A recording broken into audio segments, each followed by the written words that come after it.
right, folks, coming up on Roland Martin Unfiltered for Monday, March 11th, 2019. Black women demand commitment from Democratic presidential candidates. But also the question is, what about resources? We'll talk about that with Melanie Campbell, President and CEO, National Coalition on Black Civic Participation. She joins us right here on the set. Also, 75% of Republicans think white people face discrimination. I told y'all they ignorant. Also, a brother in Georgia goes off on elementary school officials when he lost his 5-year-old daughter for the 3rd time. Yo, wait until we play this video for you. Don't say black men don't care about their children. Wait till you see this video. And we know hashtag Trump Lives Matter. Y'all, this man is such a liar that he lied today dealing with what he said or what he called the CEO of Apple. Straight up as lied. Like, he lied about something basic. And speaking of stuck on stupid, Katrina Pierson, y'all know that bad-ass sister who was one of his advisors during the 2016 campaign? This fool went on television and tried to compare the lack of White House staffers today by saying how many black people did Abraham Lincoln have on staff. Yeah, she did. And what the hell's in the water at Fox News? Jeanine Pirro Tucker Carlson in hot water for saying what they believe about women and Muslims. And also 8 cops roll up on a brother in Colorado, picking up trash in his front yard with guns drawn. Shockingly, he's still alive. It's time to bring the funk. I'm Roland Martin Unfiltered. Let's go. He's got it. Whatever the miss, he's on it. Whatever it is, he's got the scoop, the fact, the find. And when it breaks, he's right on time and it's rolling. Best believe he's knowing. Putting it down from sports to news to politics. With entertainment just for kicks, he's rolling. It's on go, roll, y'all. It's Roland Martin, Rolling with Roland now. He's funky, he's fresh, he's real, the best, you know he's Roland Martin now.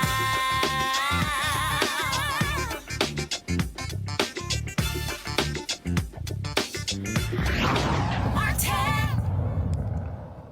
All right, folks, more candidates are declaring they're running for president for the Democrats in 2020.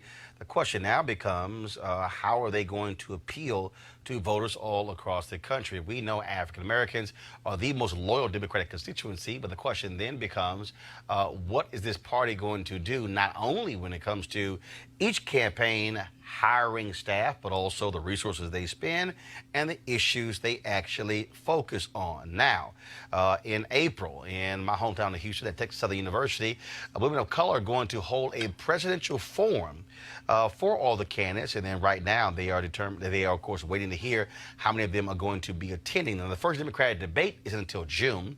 Then the second one is in July, but this forum is going to be critical to see one who shows up and speaks to our issues. And joining us right now is Melanie Campbell. She's President and CEO, National Coalition on Black Civic Participation. Melanie, glad to have you here. So first and foremost, when we talk about the campaign, you have Julian Castro as a black woman who is his campaign chair.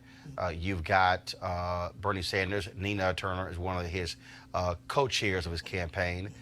Maya Harris, of course, as the campaign chair for Kamala Harris. And so how do you see the difference between this crop of candidates so far compared to what we saw in 2008 when you had a large Democratic field?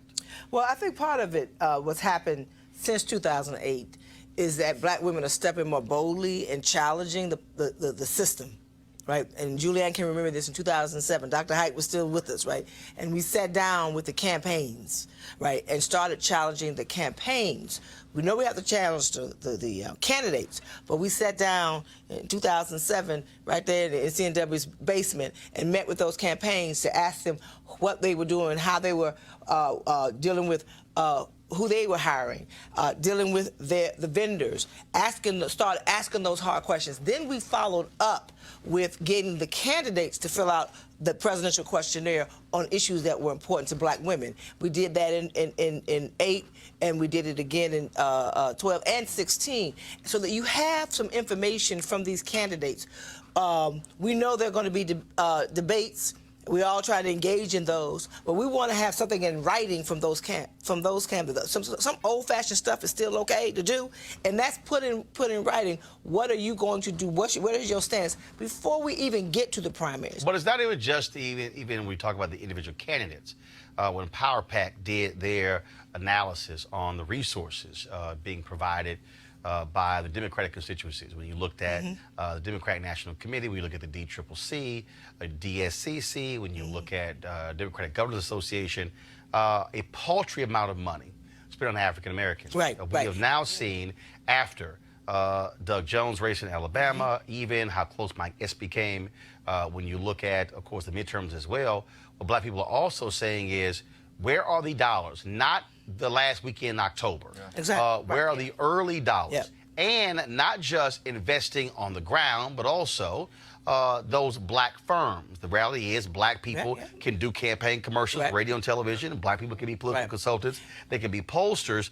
And so that's also what I keep hearing as well to Democrats and Emily's List and the environmental groups and all these PACs. System. Where is the money for black people? Yeah, well, I think that's part of the question. So if I've moved a little fast, I'm not saying we're not going to do what we started doing when we started asking those kinds of questions, but we also have to come together around that. Those who have, so that we know what's not happening. Some of that you did very well when it comes to even understanding what money is being spent or not being spent on black newspapers, in black, in radio, in urban radio. Where are those dollars? We have to ask those questions early. So for us, we have the summit coming up, as you well know, this week. So we're going to be working to develop what we're going to be asking. We're having a national town hall. Thank you so much for being able to be helping us to cover that, to talk about what we want as black women from this 2020 campaign, and then lay that out. So we want to get our questionnaire out. We want to have those meetings now before we know who the candidate's going to be. And again, the process has already started that goes well beyond which candidate is going to be the nominee. And I'm saying we're going to ask on both sides. I'm nonpartisan, so I'm not saying only one, but the reality is we still, a lot of where we are is where we are. So we have to ask those questions and have some information around that and share that knowledge with each other to know what questions to ask. Melody, one of the things that we have seen really over the last, again, I go back to after 2016, where black folks said, okay, we're not going to make the same mistake again by waiting. We're not going to wait to see what the campaigns do. We're not going to wait to see what the party infrastructure does, making these demands early. And so coming out 2016, when the survey was done, where there was a 10-point drop among black women identifying as Democrats, that caught the attention, obviously, of Tom Perez, who was the chair of the Democratic National Committee. And then you began to hear more people saying, okay, no. We are not going to wait for you to finally wake up. You are going to have to do some things. And so a lot of people really focused in 2017 and then 2018. And now here we're in 2019 because folks want to be in position when people begin to vote in 2020. And I'm saying yes. And so we have not just myself, but many black women who are in leadership roles that are out here working, who help bring that blue wave. Some of them are partisan, as well as nonpartisan. There's no such thing as saying blue and nonpartisan, but we just happened to push that vote and it happened to go the way it went. So I think for us, and especially over these next few days, being able to lay out some of those strategies. Part of what we're doing at our Women of Power Summit is laying out some of those strategies, organizing around what we need to do to leverage our power and deal with challenging those parties to deal with who they're hiring, all those things that are happening Because like I say, the 2020 election is right now, and we have to come together enough to also be able to share the knowledge with each other and push the envelope. And so that's what we're going to do, and we're really laying out those days. We're going on Capitol Hill for a couple of days, obviously, to push on the, with the 116th Congress, but we're spending of the other two or 3 days is really going deep about organizing around not just the issues, but organizing. 2020 is a challenge because we also have the 2020 decennial census happening in the same time as the primary as well. So your summit begins Thursday. It's this Thursday. Kick off with a news conference. We'll be live streaming that, and then stuff on Friday as well. Going to Capitol Hill. Then you're having events Saturday, Sunday. Saturday we're taking some time because as organizers and leaders we have to take care of us. It's spending a day on what we call It's All About You Day, spending some time dealing with being able to take care of our health, take care of ourselves, mind, body, and soul. So we're spending that day. We have conversations going on Sunday. You know, our movement has still always been grounded in faith. We'll be having that interfaith service on Sunday morning, and then spending some time with some sisters who are coming from across the globe. We have a tune in from sisters from Kenya. We're using technology, so we're actually having a conversation with sisters from Kenya, as well as the UN ambassador for the African Union, so they have global empowerment conversations going on, because our politics is not just local, but it's also global, and being able to engage on that, and then spending the day with our organizing all day around organizing and having sessions about how to leverage around issues, what we need to be doing around the election, around 2020, and then closing out, one of our speakers will be Dr. Jeanine Pirro, who's going to bring it at the National Town Hall on Monday night. And then closing out, you know, just spending some culture time. So we have delegations coming from over 20 states who will be here. And we also have a track with girls. We're spending time mentoring girls. They're going on the Hill with us. They're learning, trying to learn the process, and we make that a priority. Is it too late for folks to register? It is not too late. They can register online up until Wednesday, 11:59, and they can come on we'll be at the Renaissance Washington Hotel. But if they Google 2019 Black Women's Roundtable Summit, it'll pop up. Tell them what to do. And we're going to be here from Thursday till Tuesday. Again, folks, let's introduce our panel. Michael Brown, former vice chair at DNC. Jeanine Pirro, economist, president emerita at Bennett College. Also, Eugene Craig Organizations. I want to go to you first, though, Michael, because, again, as somebody who worked inside of the DNC, who understands where these dollars are going, the decisions they are making, how critically important is it for black folks to say, look, you know you need our votes. You cannot win without black folks. You had a 2.4% decrease in black folks who voted in 2016, and that made a huge difference in Wisconsin, in Michigan, in Pennsylvania as well. And so talk to us about the impact of these external forces, the impact it has on the internal dynamics of the DNC. It's severalfold, and obviously it takes a lot to unpack that question. First of all, when you start with the premise that black women have been the backbone of the Democratic Party for decades, and whether folks think black women have been rewarded or not, it's not necessarily the question. The question is how to get a seat at the table. Yeah. And when you have the seat at the table, does your advice get listened to? And a lot of it has to do with leadership. When my father was chair, he made sure people had a seat at the table, but not just seat at the table, but also got a check and got resources. Yep. And so it's the leadership that has to make sure that folks have earned their seat at the table. The question now is what happens when you walk out of that conference room? Are you walking out with resources so you can go back to your constituency groups and say the DNC has given us the resources, now we have to step up? And when that happens, clearly, then you can have the kind of hopeful. I know you're nonpartisan, but hopefully. But at one time I was partisan, and I remember what the difference when I was partisan when your father led the DNC. But and again, Julian, so even though Melody's group is nonpartisan, you do have partisan groups who are applying that level of pressure to the Democratic Party when it comes to resources. Because at the end of the day, historically what has happened is, and we saw criticism in 2016, where Hillary's campaign they were paying white staffers, but wanting black folks to volunteer. And people like Congresswoman Marsha Fudge is like, yo, I'm sorry. You can't keep asking our folks to volunteer for free and they get paid. Yep. Not only that, I mean, the thing with the minority media, the black media in particular, the black press did not get the kind of ads that it should have gotten. Black radio didn't get the kind of ads it should have gotten. And, you know, I think, however, what Melanie is onto something, there is tremendous momentum among black women now. 2 or 3 new groups, Higher Heights, Exactly. new PACs that younger sisters Collective have stepped PAC. up and dealt with. Not only that, I think that the book for colored girls who've considered politics, the book that Mignon, Donna Brazile, Leah Doutry, and Yolanda Caraway did, raised a lot of awareness. And the book is just a beautiful book, chock full of political advice for younger folks who are thinking about running for office. So I think they, with the national tour they've done and the exposure they've had, now nominated for NAACP Image Award.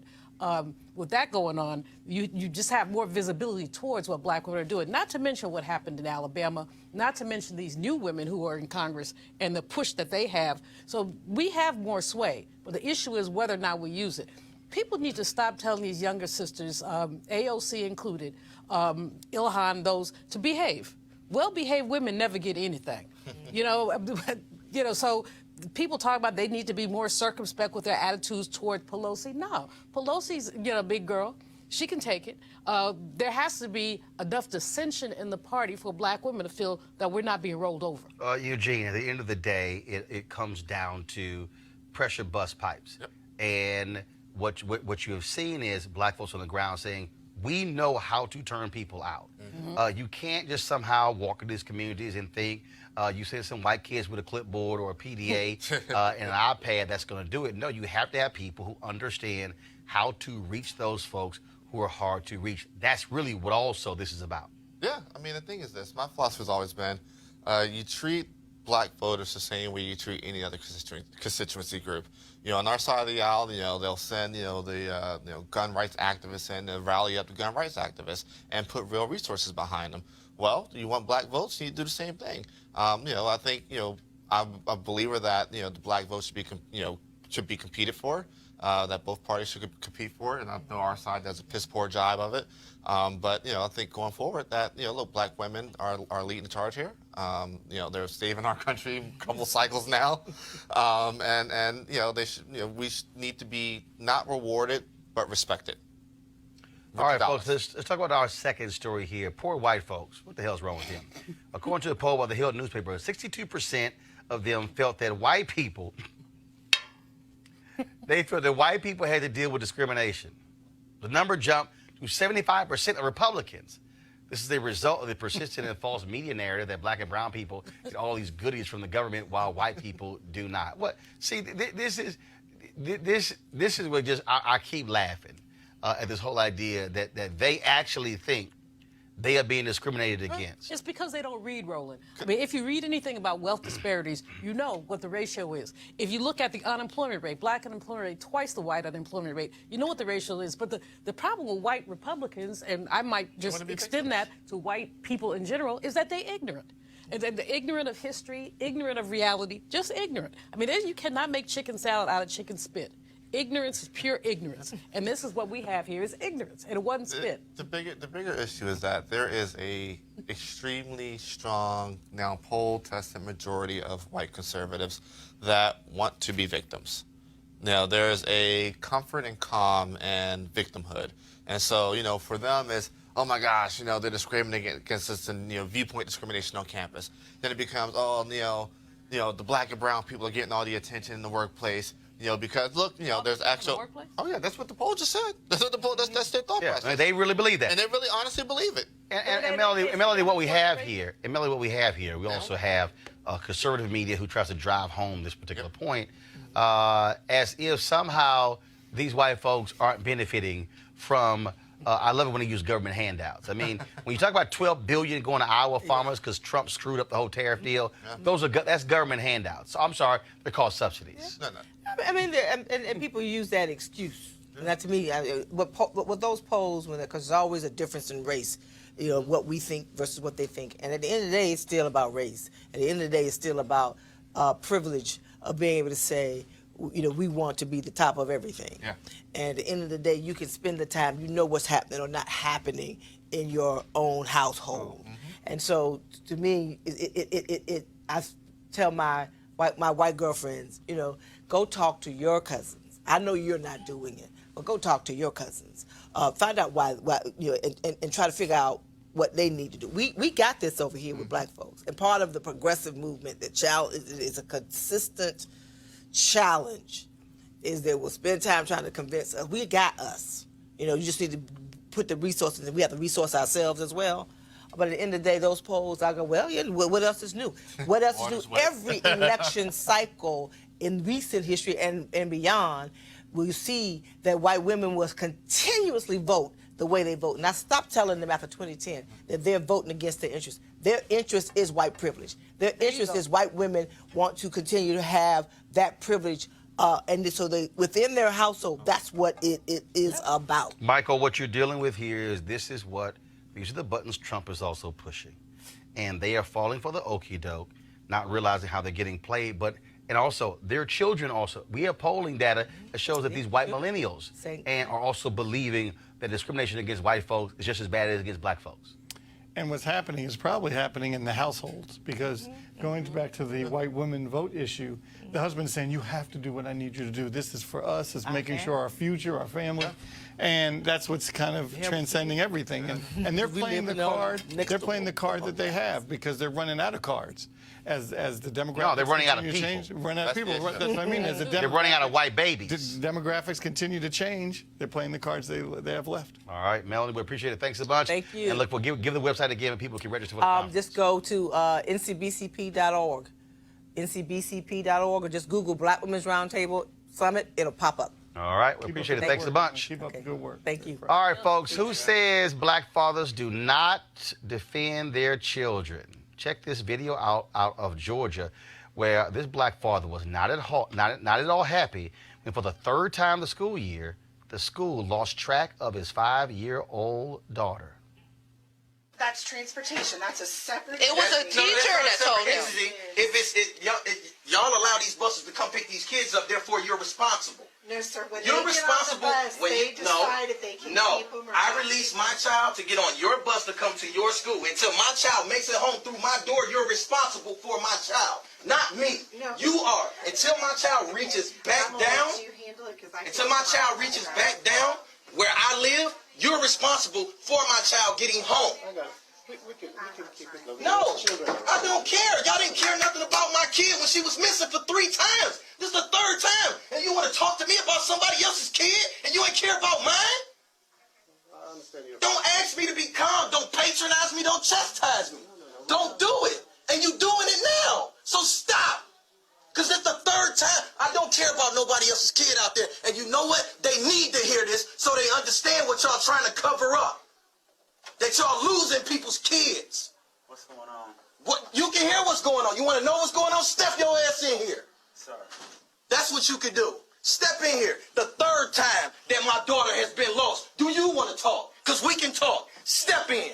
Let's go back. No, we're not going nowhere. We're going to stand right here. Let me write something down. What you want to share with us? It ain't nothing for you to write down. What you want to write down? What you want to write down? This is the first. But this is my 3rd time though. Understand that as a father. This is my 3rd time that y'all have lost my 5-year-old daughter, my baby. This is the 3rd time y'all lost her. And my son called me from the bus crying, wondering where his damn sister is. This is the 3rd time. And it's crazy that ain't none of y'all heard about this. Right. This has happened And 3 the times. 2nd time, y'all tell me that if we don't come get her by 4 o'clock, y'all ain't responsible for her. That's what the lady who sits right there said to me. She said that there's a teacher's party at 4 o'clock. And so after 4 o'clock, she's not responsible for my child because she has to go to a teacher's party. Well, I'm sorry to hear that, and I'm going to apologize for that. I was off campus yesterday. That's why. He said that he was on the bus just a minute ago. He was screaming and crying and telling the bus driver, don't pull off. I need to get off the bus because I'm not allowed to leave. Step your ass in here. Tristan King was angry at the staff of Norton Elementary School in Snellville, Georgia, 45 minutes northeast of Atlanta. The school has apologized. Y'all, my man was having none of it. Every ounce of the smoke, as he should, as a dad. You know, black dads matter, and you know that what you lose a kid once, you know, might be a mistake. You lose a kid 3 times or something systemic. You know, I'm shocked he went in there swinging already. You know, I mean, they're just lucky it's not my kid. You know, I mean, he was mild. Yeah, I would turn this thing out because it's ridiculous. A 5-year-old baby. She's a little baby. She's not a teenager who can find her way home. And her little brother is saying, or her brother is saying, where's my sister? All the bus driver had to do was stop. All the bus driver, let the boy have 2 minutes to run into school, see where his sister is. He knows where her classroom is. Well, also, look, I mean, schools have processes. Yep. Who's supposed to be on the school? It's a checkoff list you actually go through. And for there to be a third time, I mean, that's a fundamental problem, Michael. And this is the thing that people, you know, I had flashbacks watching this because it reminded me when I was in middle school and a teacher had me searched for drugs. And so when I got home and told my dad what happened, he said, go get the white pages and call the school and ask for Mr. Broussard and made it perfectly clear. He said, by tomorrow, when my son comes home, I expect him to tell me that she's apologized. If not, you will see me 15 minutes after he walks in the door. And Ms. Hart apologized, his white teacher, 8th grade reading class, the next day. Dad's like, no, you are not going to sit here and check my son for drugs. And so I grew up with a dad who got in teacher's ass, but also mine when I was wrong, who didn't play. Well, I was, and thank goodness, I think we all had dads like that. But I'm proud of him for doing what he did. And there are millions of black dads like that in America. And I'm glad he stood up. Hopefully other people watch that. Because you got to stand up for your rights for your children. You just have to. You just can't let the system just say, oh, don't worry about it. We'll get back to you. He did the right thing. And here's the piece. He didn't. First of all, some people out there, okay, if you go in there trying to swing on folks, then your ass going to jail. That makes no sense, whatever. But it also, his daughter was sitting right there too, okay? She was actually on the couch. And I do also think it's important for kids to see parents standing up for them when it's right. Because, see, my brother and 2 of my sisters were teachers, and you have some ignorant-ass parents who come to the school acting a fool. Like my sister's a teacher. This one kid was fighting, and the mom came to school and said, well, which hand was he punching with? Because he not left-handed. And they were like, so let's just be clear. Sometimes folks get extra when they come to the school like this, but he was absolutely in the right. Oh, yeah. No, he was. Not only was he in the right, I hope there's some heads roll on that. I mean, the fact that the school apologized is insufficient. It's frankly, it's been 3 times. There's something wrong with the bus driver, the bus company, somebody's contract needs to be snatched. There have to be consequences. I feel so badly for the little girl. What happened to that girl? But you know, the dad, you're right. I mean, it made me feel good. It's like, okay, you know, you get a stand-up daddy like that. That was a flashback right there. And you know the girl went to school the next day like, y'all better not let me hit to call my daddy. Y'all saw what happened yesterday. Don't act the fool. I'm just letting y'all know that y'all know exactly what happened. All right, let me go to a break. We come back. We're going to talk about another viral video. Y'all know I got to talk about that crazy-ass white woman. What, with the selfie? And the Jaguar? I ain't feeling sorry for her getting her ass munched on. I'm just letting y'all know. No sympathy at all for photographing Patty. This is Roland Martin Unfiltered. Back in a moment. Hey fam, I want you to like, share, and subscribe to our YouTube channel, youtube.com/Roland S. Martin. And don't forget to turn on your notifications. All right, folks. A lot of folks out there, of course, trying to get healthy and well in 2019, and for a variety of reasons. Whether you want to lose weight, whether you want to simply look better, whether you want to get all ready for beach season and have your bikini, 1-piece or 2-piece, we, of course, get ourselves together for a variety of reasons. So one of the places you, of course, can check out, folks at D Herbs. That's right, the full body cleanse. They have 27 different cleanses that you could actually take advantage of. And the whole point of this, of course, is removing excessive food, processed foods, and fried foods out of our body in terms of, again, getting us healthy and well and giving us more energy. And so if you want to try the D Herbs Full Body Cleanse, all you got to do is go to dherbs.com. That's dherbs.com. And use the promo code Roland for a discount when you go check out. Now, you can also call 1-866-4-D-HERBS. 4D-Herbs. Again, the same promo code is Roland. Check out their full body cleanse. I've done it 3 different times, enjoyed it all 3 times. And so it also changes your perspective in terms of what you eat, how you eat, and also what you drink. And so again, dherbs.com or call 1-866-4D-Herbs. And we thank D-Herbs, a black-owned company, for being a partner here with Roland Martin Unfiltered. Hey fam, want to check out Roland Martin Unfiltered, the blackest show on all of digital, cable, and broadcast. Check out our audio podcast. There's only one daily digital show out here that keeps it black and keep it real. It's Roland Martin Unfiltered. Press play.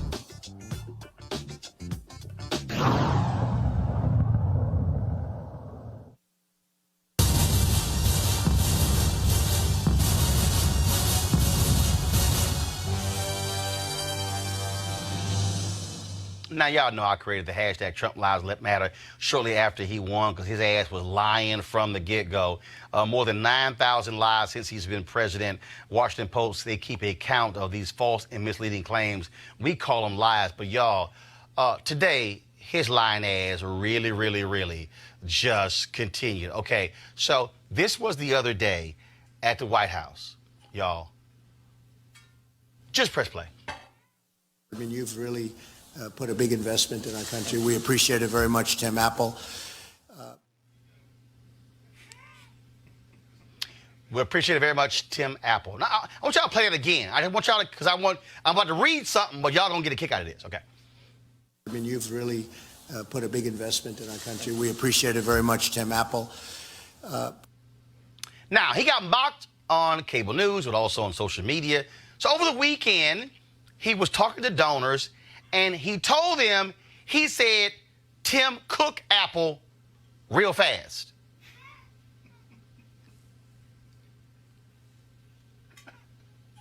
Press play. I mean, you've really put a big investment in our country. We appreciate it very much, Tim Apple. I didn't quite hear Cook anywhere in there. Okay? He actually said it. So, he tweeted today, y'all. He tweeted today. Y'all got the tweet? Pull the tweet up, please. At a recent roundtable meeting of business executives, and long after formally introducing Tim Cook of Apple, I quickly referred to Tim plus Apple as Tim Apple as an easy way to save time and words. The fake news was disparagingly all over this, and it became yet another bad Trump story. All right, y'all, let me help y'all out. Let me thank Tim Cook of Apple.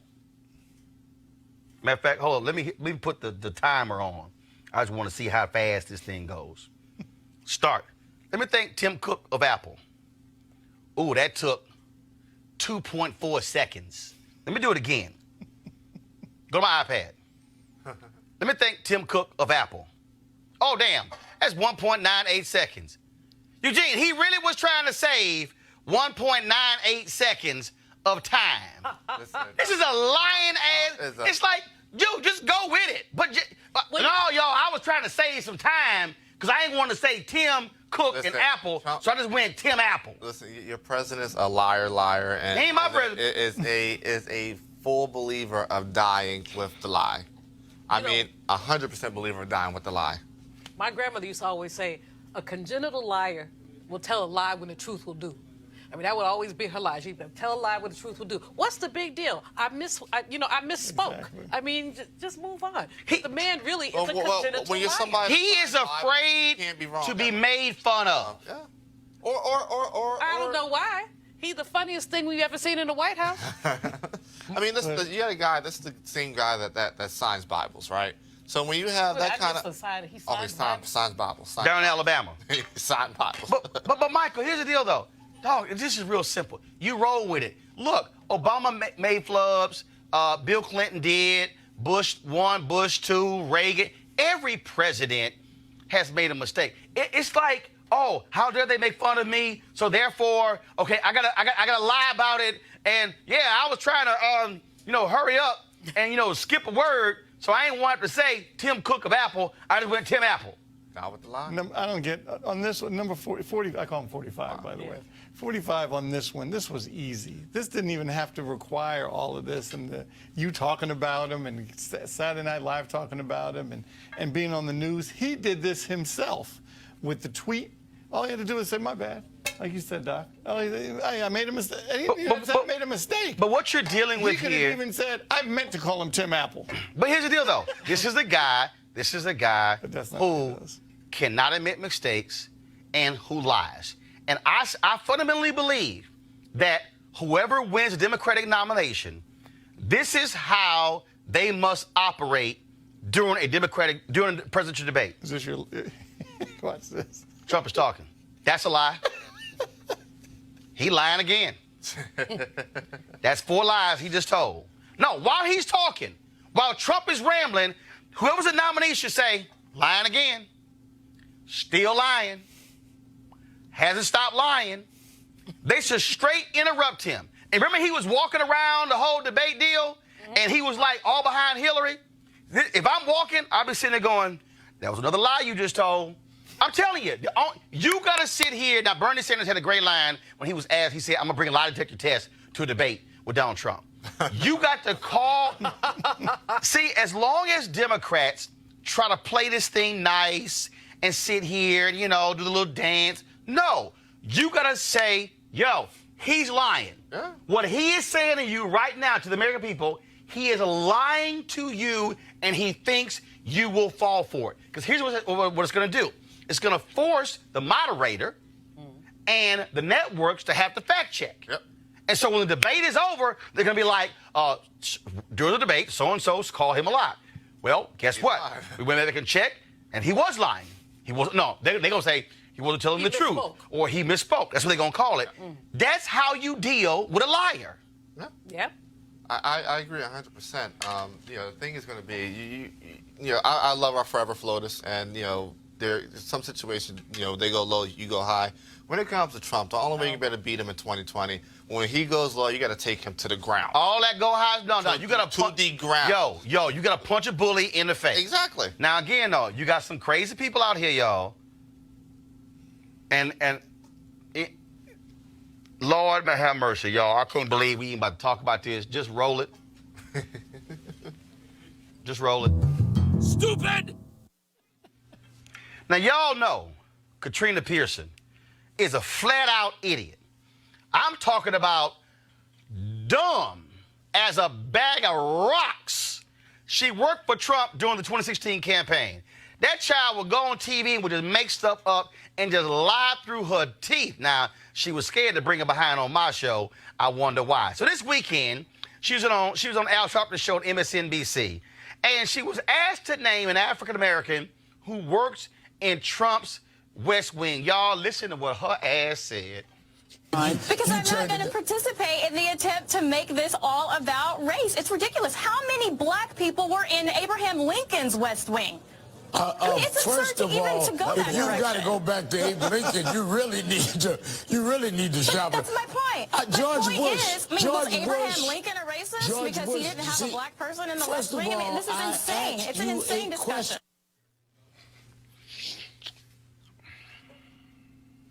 Y'all, her ass said how many black people did Abraham Lincoln have?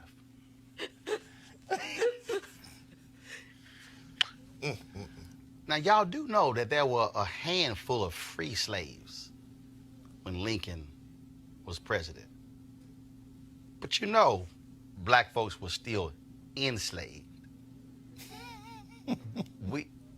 Well, Roland, Frederick Douglass, who that man seems to think is still alive, he did visit the White House during the Lincoln administration on more than one occasion. He visited. He didn't want He was not there working. No, that wouldn't be. Not now. Now, there were some. Now, hold up. Maybe Katrina is right. There were some black people on staff at the White House. Oh, yeah. And the West Wing. The butler, the usher, the gardener, the maid, the cooks, the folks who laid his clothes out. Yeah. But to actually think Lincoln had some black people in his cabinet. Well, you know, Trump fired even those folk when he took office. Well, yeah, he did fire the first black usher in the White House. But what gets me is the folk who actually have her on, they literally take her seriously. I'm telling you right now, I would be mocking the hell out of her, Mike. The segment would have stopped right there. And it would have been like just stop sign, red light, crossing guard, come down. And I would have made her look like a damn fool. She already looked like one though. No. I'm talking about I would have made her ass look like a fool. He did eventually cut her mic. I would have had a black giraffe right there. Who can we trade her for? Because that was just a bit. The fact that she could even fix her mouth to say that. I think what happens is they I don't even know who the theys are. 45's people. That they always feel that they're under attack. They always feel they're victims. And so they have to say whatever they can say, A, to filibuster, so they run out of time to get to a commercial break, but also they just want to say whatever because the Trump base, I'm so sick of hearing about it. Everyone had a base. Nixon had a base. Everyone had a base. I'm tired of hearing about their base.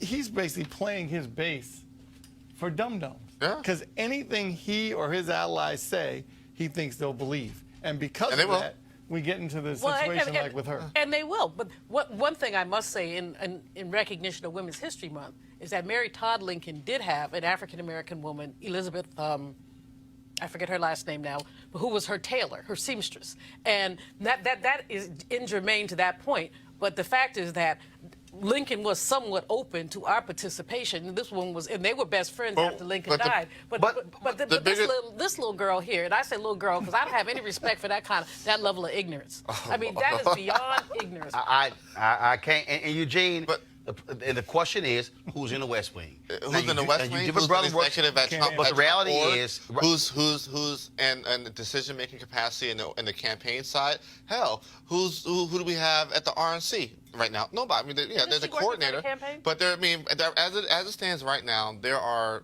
no black Republicans in decision-making position when it comes to the Trump apparatus. Period. But he loves the blacks. He loves the blacks. He loves the blacks. Especially his own blacks. And he cares so much about us. I can't wait to find. But blacks love him too. I can't. But y'all know the unemployment rate has gone up 4 consecutive months with black people, and we haven't heard any mention of that. But he loves the blacks. You know what's going to be next? A video of him signing a black Bible. All right, y'all. Got to go to a break. We'll be back with Roland Martin Unfiltered in just a moment.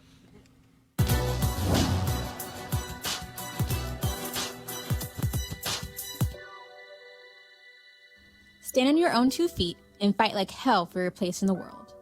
Nationalist leader Amy Jacques Garvey.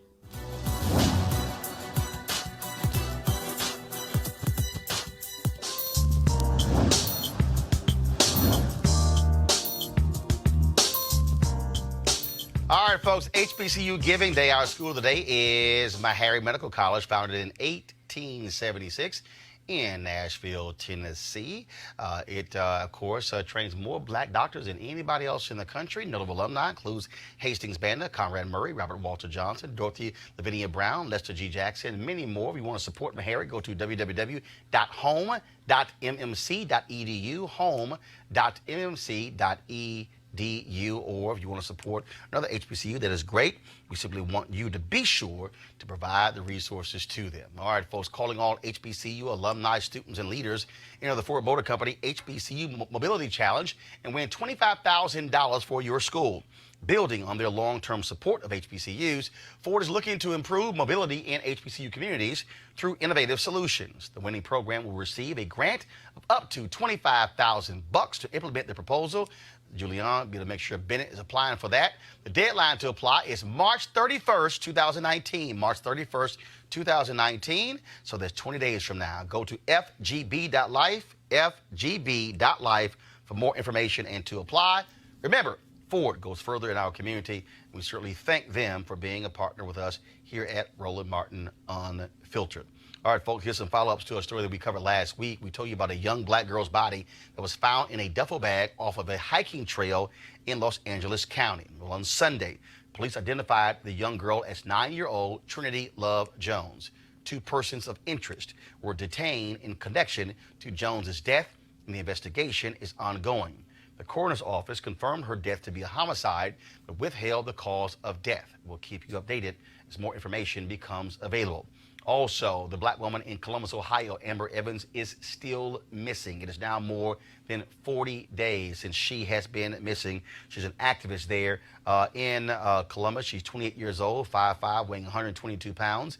If you have any information regarding her disappearance, contact the Columbus Police Department at 614-645-4624, 614-645-4624. All right, folks, the crazies at Fox News are trying to take advantage of the Democrats in the House, trying to find the appropriate response to comments by Congresswoman Ilhan Omar about Israel's power in the United States. Here's what that crazy bat, Jeanine Pirro, said on her show on Saturday about Omar. This is not who your party is. Your party is not anti-Israel. She is. Think about this. She's not getting this anti-Israel sentiment doctrine from the Democrat Party. So if it's not rooted in the party, where is she getting it from? Think about it. Omar wears a hijab, which according to the Quran 33:59 tells women to cover so they won't get molested. Is her adherence to this Islamic doctrine indicative of her adherence to Sharia law, which in itself is antithetical to the United States Constitution? Folks, her crazy rant was even too much for Trump TV. Fox News issued this public rebuke of Pirro. We strongly condemn Jeanine Pirro's comments about Representative Ilhan Omar. They do not reflect those of the network, and we have addressed the matter with her directly. But what was interesting is that there was a Muslim who was a producer for Brett Baer's show who tweeted Pirro and said, who objects to what you had to say? Me, a Muslim who works here at Fox News. The question is, what did they say to her by addressing it directly? Okay, what's going to happen? Yeah, we know what that. Now we also, of course, have the crazy nonsense coming from Tucker Carlson. Now, we all know he's a nut, him and his bow tie wearing self, the one who's afraid to have me on his show. Now, he'll book a whole bunch of black people who come on my show, but he's somehow scared of this brother. Now, Media Matters for America found some audio of Tucker Carlson talking to shock jock Bubba the Love Sponge show in 2006, between 2006 and 2011. In those clips, Carlson appears to defend statutory rape, made a lewd comment about underage girls, and labeled Britney Spears and Paris Hilton the biggest white whores in America. Jesus. Here's Tucker. You know what, in my brief experience, what gets women going is arguing with them. Really? Yeah. Brad, I never use that. It's true. You debate politics with a woman and just go, just full-blown out there, especially feminism. If you're talking to a feminist and she's giving you, men really need to be more sensitive and this. Actually, men don't need to be more sensitive. You just need to be quiet and kind of do what you're told. And lighten up a little bit, bitch. They love it. I love women, but they're extremely primitive. They're basic. They're not that hard to understand. Oh, now Tucker Carlson, of course, released this response, this statement, as a result of what Media Matters had to say. Quote, Media Matters caught me saying something naughty on a radio show more than a decade ago. Rather than express the usual ritual contrition, how about this? I'm on television every weeknight live for an hour. If you want to know what I think, you can watch. Anyone who disagrees with my views is welcome to come on and explain why. Really, Tucker? Now, Media Matters says there will be more audio tomorrow, this time Tucker's comments on race and ethnicity. But let me address, if you will, for a second, the comments of Judge Jeanine as well as Tucker Carlson. I'm going to deal with Judge Jeanine first. Folks, what you are dealing with here literally is somebody who needs to be in the NFL concussion protocol program. Because what she's trying to do is, and game recognized game, what she's trying to do is she is trying to assume the mantle of Bill O'Reilly. She wants to say wild and crazy things because, frankly, between all of the people who are on Fox News and Fox Business, there's a whole bunch of wild and crazy people who say stuff. I mean, you've got Laura Ingraham. I mean, you've got, of course, Sean Hannity. You've got Tucker Carlson. You've got the nut Lou Dobbs, who used to be a smart guy. I think he had a lobotomy. And so he says wild stuff. I mean, so what you have now, Jeanine Pirro, you got Jesse B. Waters, who can't seem to figure out the difference between Gayle King and Robin Roberts. So you have all of these madness that's going on. And so Pirro is desperately trying to be the source of attention. Now, what's interesting is that you have these people who attack her for wearing a hijab. But here's the piece. Yarmulke, what? Is that okay? I'm just saying. So what's the difference here? What you have here is Islamophobia. What you have here are people who want to attack Muslims, who want to say they are not like us. Now, tell that to the Muslims who are fighting in the U.S. military. Tell that to the Muslims who are police officers. I thought Fox News loved the military, and they love first responders. Tell that to the Muslims who are EMT workers. Tell it to the Muslims who are trying to secure America's safety. But see, that's a little too much for them because they can't tolerate that, because they are about speaking to a base, their viewership, who are old white people. And old white people are still living in 1950s and 1960s America. That's the world that they want. Now let's deal with Tucker Carlson. Now, here's a guy who, on his very show, condemns Samantha Bee when she used the C word in response to Ivanka. I believe it was Ivanka, or it was Sarah Sanders, one of them. Yet Tucker went on his show and condemned her for using the C word, yet he used the exact same word about women in this interview. Can we say hypocrite?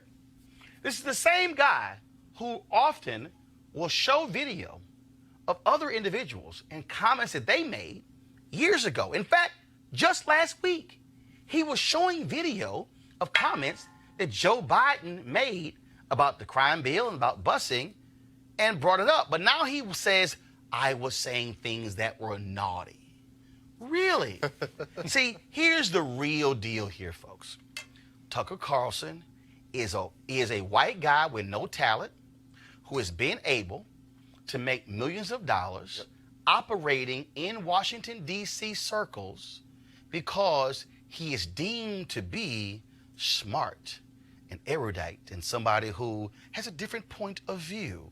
See, that's how this whole incestuous game keeps playing. See, his Daily Caller website is a 501c3. They get funded by folks as well. That's what he was doing before he went to Fox News. This is also the guy, y'all, who had a show on CNN, got fired. He had a show on, got canceled.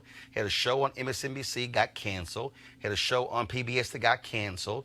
Then he got the Fox and Friends job on the weekend. And then, of course, when Bill O'Reilly was run out because he was sitting here sexually harassing women, then he got the weekday job. Can you please show me somebody black who's had not one, not two, but 3 shows get canceled and they still get another job? Yep. That's who Tucker Carlson is. And so what you have to understand is this is the game of white privilege. And so Tucker wants to say, I was being naughty, as opposed to, no, actually, that's how it's feeling. Now, I love this here. They say, oh, you're pulling up comments made to a shock jock. Well, just because you are a shock jock doesn't mean that you cannot still not be respectful. See, that was the same excuse they used with Donald Trump when he went on Howard Stern's show and made his comments as well. You need to understand the game here. You have Fox anchors who want to hold other people accountable for their comments in the past, but they don't want to be held accountable for their comments. And then you have the whole conservative ecosystem who is now rallying behind Tucker Carlson to back him up and say, oh, Tucky, we've got your back, and so it's okay. But I'm going to deal with that last comment. See, Tucker, you also made this comment. You said that anybody who disagreed with you come on your show, and you know you lying.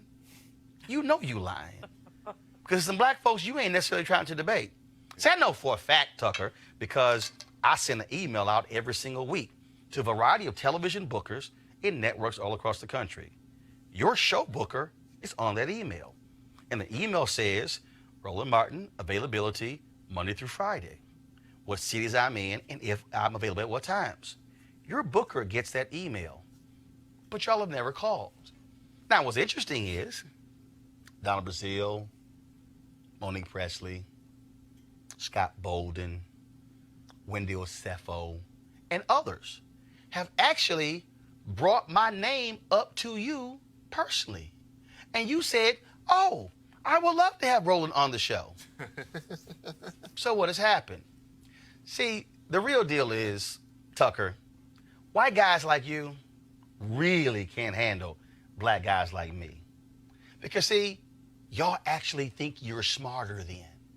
And the problem is, it's a little rough for your ego to actually appear or to have somebody who actually is smarter than you.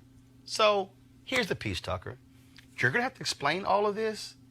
And then when the race and ethnicity comments come out, I want to see if you can use the naughty example as the reason for it. I don't think that one is going to fly. But you can try it, but do understand, we're going to jack you again. Because if you want to hold folks accountable, we're going to hold you accountable. Folks, speaking of holding people accountable, let's go to Colorado. Black man out here picking up trash in his yard. All of a sudden, cops, literally 8 cops, roll up on this brother for picking trash in his front yard.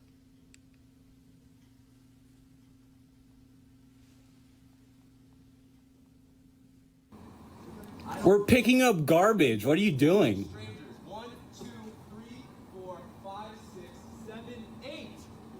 8 officers of the law with guns drawn. 8 officers of the law with guns drawn for picking up garbage on our property, where we live. Zayd has a clamp and a bucket, picking up garbage. He has a shotgun in his hand.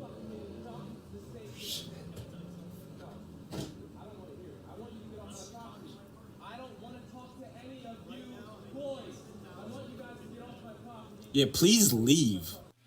Yeah, the whole video is about 16 minutes. The encounter began when the officer was patrolling a residential area that's considered private property. And he asked the man if he, quote, belonged there.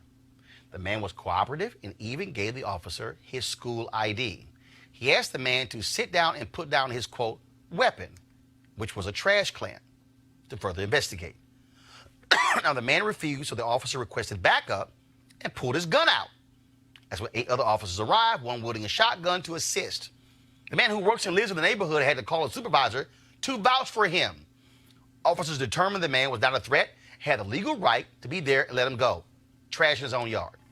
Neither the man or the officer were identified, but the police department is investigating the incident by interviewing all officers involved in reviewing body cam footage. We're going to go to our panel real quick here. This is very simple. One of the officers actually says on the video, you know what? You likely were racially profiled. He says it on the video, Eugene.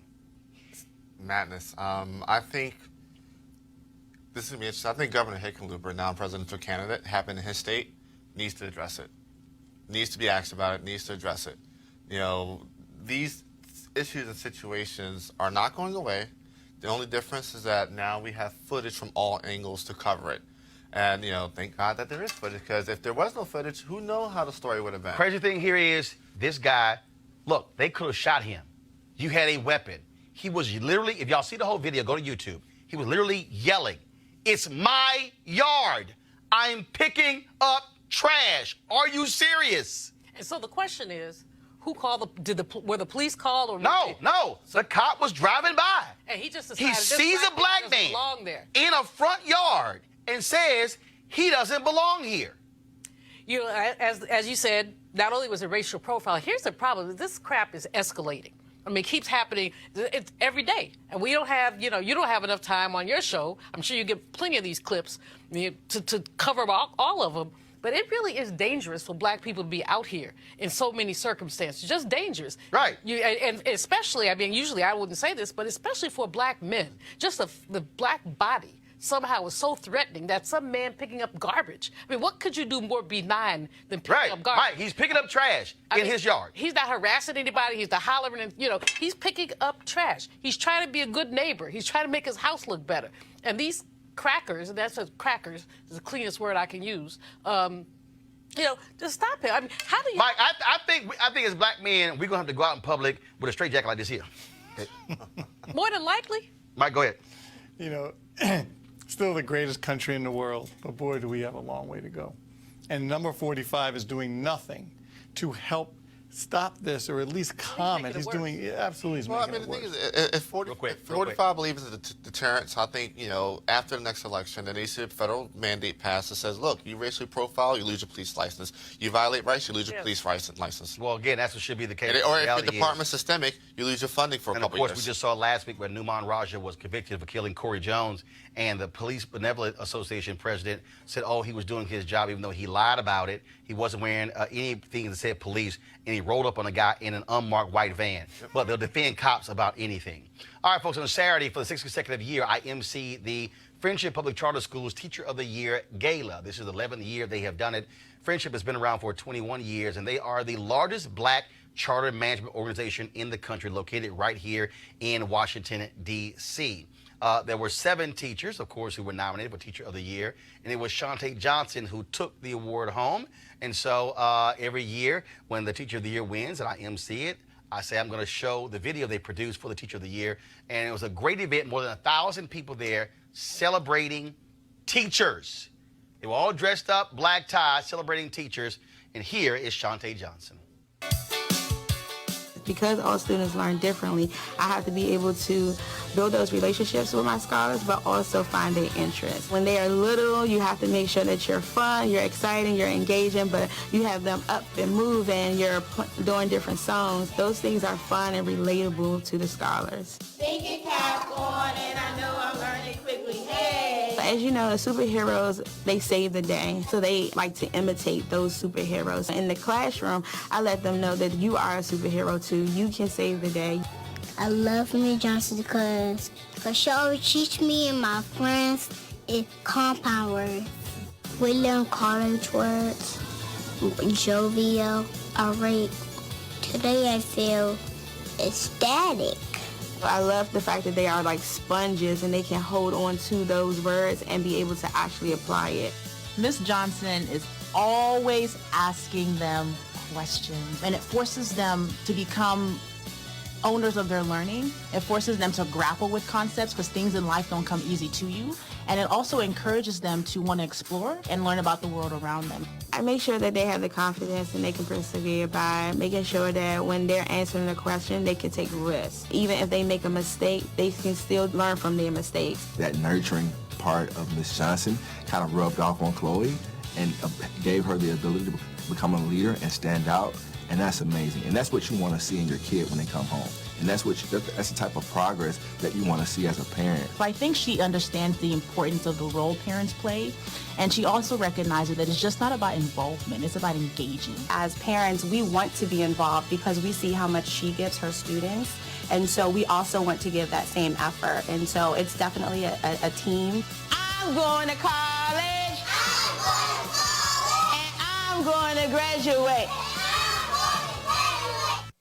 So again, congratulations to Shantae Johnson. Now here's the deal. Over the next week, we're going to actually show the videos of the other finalists for Teacher of the Year to also give them some love as well. And so this is important because, again, we talk about education. And look, all these networks out here talk about it, but no, we're actually showing you.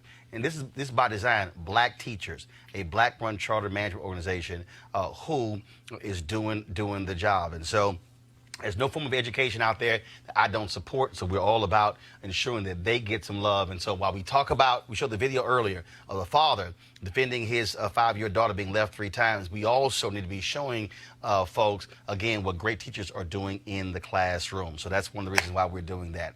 Eugene, Julianne, Michael, thank you so very much for joining us today on the panel. I want to thank all of you for watching as well. Be sure to support Roland Martin Unfiltered. There's no other show like this in America. There's no show on cable news, on broadcast news, no other digital show that's talking about the issues that you care about, giving you analysis and perspective from a black perspective. So please go to RolandMartinUnfiltered.com and please join our Bring the Funk fan club. We want you to support us, to stand with us. And in fact, Friday, we're going to be broadcasting live from Los Angeles with XQ America. XQ America, they have their National Schools Initiative. They're having an event there. We'll be broadcasting live from there as well because we also don't just talk the talk when it comes to education. We walk the walk as well. RolandMartinUnfiltered.com. Join our Bring the Funk fan club.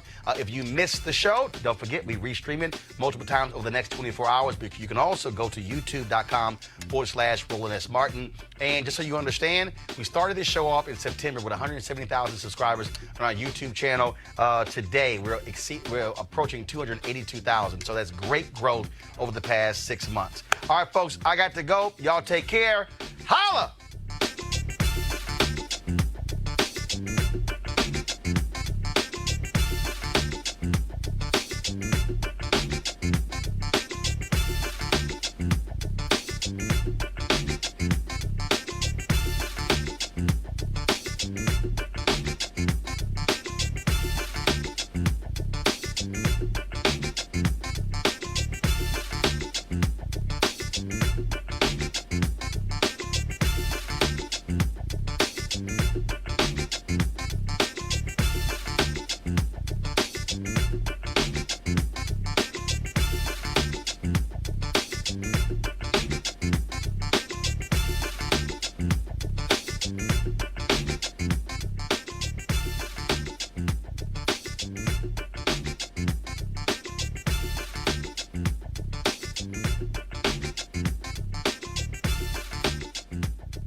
You want to check out Roland Martin Unfiltered?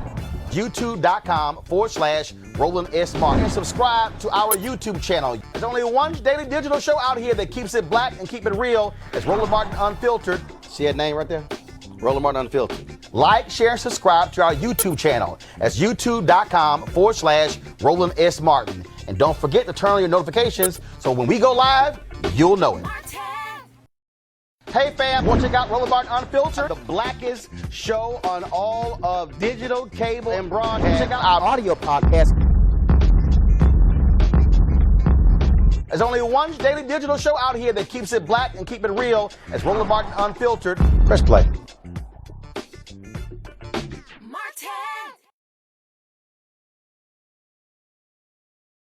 You want to support Roland Martin Unfiltered? Be sure to join our Bring the Funk fan club. Every dollar that you give to us supports our daily digital show. There's only one daily digital show out here that keeps it black and keep it real. It's Roland Martin Unfiltered. Support the Roland Martin Unfiltered daily digital show by going to RolandMartinUnfiltered.com. Our goal is to get 20,000 of our fans contributing $50 each for the whole year. You can make this possible.